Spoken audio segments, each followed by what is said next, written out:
இங்கே ஒரு car driver ஒரு இடத்துல காரை ஸ்டாப் பண்ணி அங்க உள்ள பேக்கரியில ஒரு ஸ்நாக்ஸ் வாங்கலான்னு போறாரு. அந்த காருக்குள்ள 3 சின்ன குழந்தைங்களும் இருக்காங்க. அந்த காரையும் லாக் பண்ணிடுறாரு. அந்த காருக்குள்ள ஒரு புக் இருக்கு. அது என்னன்னு பாக்குறாங்க அந்த சின்ன குழந்தைங்க. அந்த புக்ல இருக்கிற ஒரு சின்ன பேப்பர்ல 11:15 எழுதி இருக்கு. கரெக்டா இப்ப என்ன டைம்னு பாக்குறாங்க, 11:15 தான். அப்புறம் தான் ஒன்னு நோட் பண்றாங்க, இந்த காரை ஒரு ரயில்வே ட்ராக்கு கிட்ட நிப்பாட்டிட்டு போயிருக்கான். இந்த 3 பேத்தையும் கொல்றதுக்குன்னே இந்த காரை நிப்பாட்டிட்டு போயிருக்கான் அந்த டிரைவர் நினைச்ச மாதிரி அந்த ட்ரெயினும் வர ஆரம்பிக்குது. அந்த பேக்கரியில உள்ள கிளாஸ்னா ஆடுது. அந்த காருக்குள்ள இருக்கிற அந்த 3 குழந்தைங்களும் என்ன பண்றதுன்னு தெரியாம மாட்டிக்கிட்டு முழிக்கிறாங்க.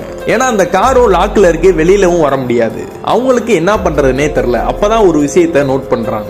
அந்த ட்ரெயின் ட்ராக் மாறுற ஒரு லிவரை பாக்குறாங்க. அந்த ட்ரெயின் லிவரை பிடிச்சி இழுத்தா அந்த ட்ரெயின் வேற ட்ராக்ல போயிரும். அதனால அந்த கார்ல உள்ள ஒரு சின்ன சின்ன பொருட்கள்லாம் வச்சு ஒரு ஸ்பிரிங்கை ரெடி பண்றாங்க. அந்த கார்ல உள்ள ஒரு சின்ன விண்டோல அந்த ஸ்பிரிங்கை தூக்கி போட்டு அந்த லிவரை இழுக்கலாம் ட்ரை பண்றாங்க.